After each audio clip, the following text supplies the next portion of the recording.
Well guys, round 15 in Foxborough, Massachusetts of Monster Energy Supercross just ended about 5 minutes ago, and Jett Lawrence is your 250 East Coast champion. What is up everybody, my name is Rodak and this is the channel Rodak's Revival.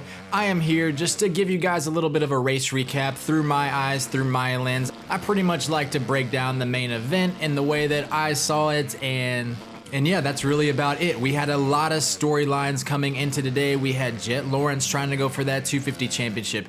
We have Eli Tomac who can clinch his second 450 championship. So without further ado, I will break it down for you guys. Let's go ahead and start with this 250 main event. So coming around that first corner, you had Cullen Park, who was before the gate drop, they showed him, and he was like super pumped there on the gate, and he comes out and pulls the whole shot. You had Pierce Brown in second, RJ Hampshire in third, Faulkner was back a little ways, and Jett Lawrence was buried in the middle of the pack. After about a lap and a half, Pierce Brown would move around Cullen Park and start to pull away, and this is where I think maybe Pierce Brown had some learning to do.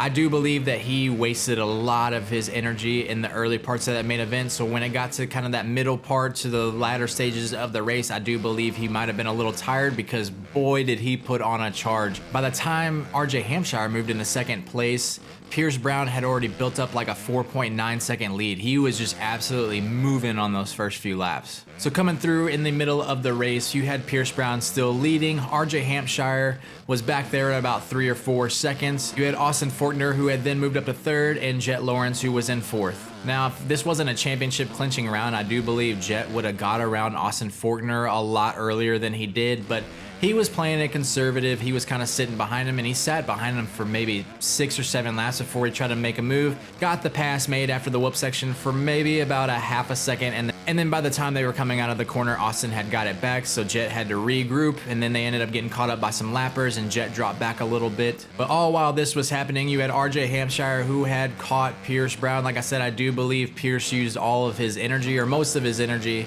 in those early laps. So that allowed RJ Hampshire to catch right back up, but then they started battling just slightly. And you know, if those two guys are battling up front, it allows third and fourth place to catch up. So we had all 4 guys. You had Pierce Brown leading, RJ Hampshire right on his back wheel, with Austin Faulkner about a second behind, and Jett Lawrence about a second behind Faulkner. RJ said, now is my time to go. He decides to try to make a move on Pierce Brown. Their lines come together over a little bitty double before the triple jump, and Hampshire ends up hitting the back of Pierce Brown and going down. So right there, once Jett and Faulkner passed RJ Hampshire, who was laying on the ground, all Jett had to do was just finish that race. But I do believe Jett is still an 18-year-old kid who wants to go out on top and maybe win that championship by winning the race, so he did put in a charge. Faulkner would end up catching Brown, so too did Jett Lawrence. So eventually Jett Lawrence and Austin Faulkner would both get by Pierce Brown, and it was a battle for the lead at that point. There was only about a lap or 2 left. Jett put on the ultimate charge, was right there behind Faulkner. You could tell Jett was pushing. He wanted to get that win. He probably wanted to do it just only for the fans, to be completely honest with you. It's just the kind of guy he is. But coming down to the finish line, you were going to have Austin Faulkner coming away with his first victory of the season, coming back off of injury. Jett Lawrence in second and Pierce Brown in third. But the overall arcing bigger picture to the story is Jett Lawrence is winning his first 250 East Coast championship here in the United States. 18 years old, all the things that him and his brother have been through, his parents just completely risking it all by going from Australia to Europe to now the US. I couldn't be any more happy for Jetson.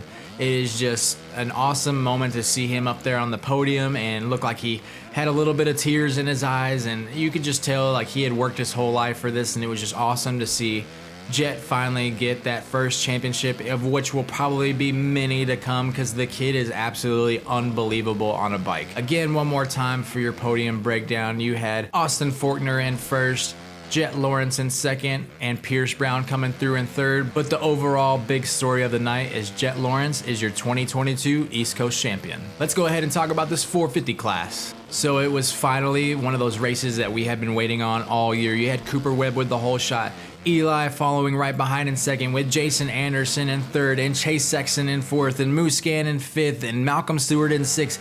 It was finally that top front runner guy main event that we have wanted all season long. And to me, it really looked like Eli was going for that championship tonight. He was absolutely gonna push it right as long as he was there. So after about 2 laps go by, Eli is hounding Cooper Webb. He is trying to get around him. He finally goes to look like he's gonna make the move after the finish line, and Jason Anderson comes sliding in out of nowhere.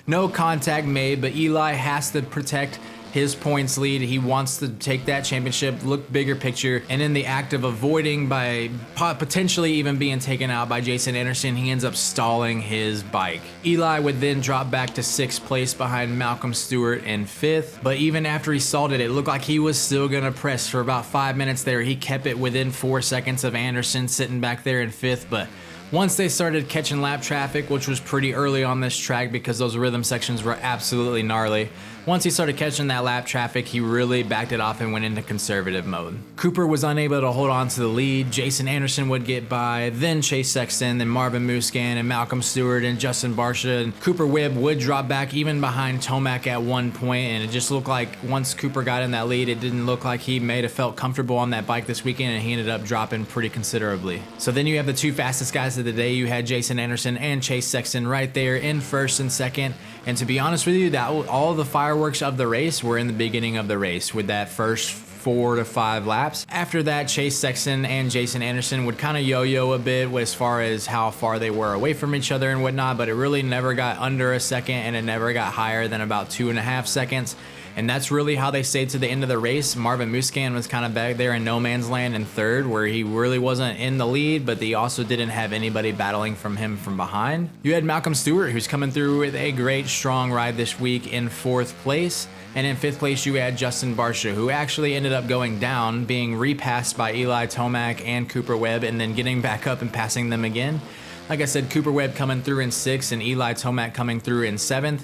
Eli Tomac really went into conservative mode where he was like, I'm not going to risk anybody taking me out. I'm not risking anything. I am just going to let you guys have this one, and maybe I can go win it in my home state of Colorado next week. So that's pretty much it for today, guys. That is your Foxborough Monster Energy Supercross round 15 race recap.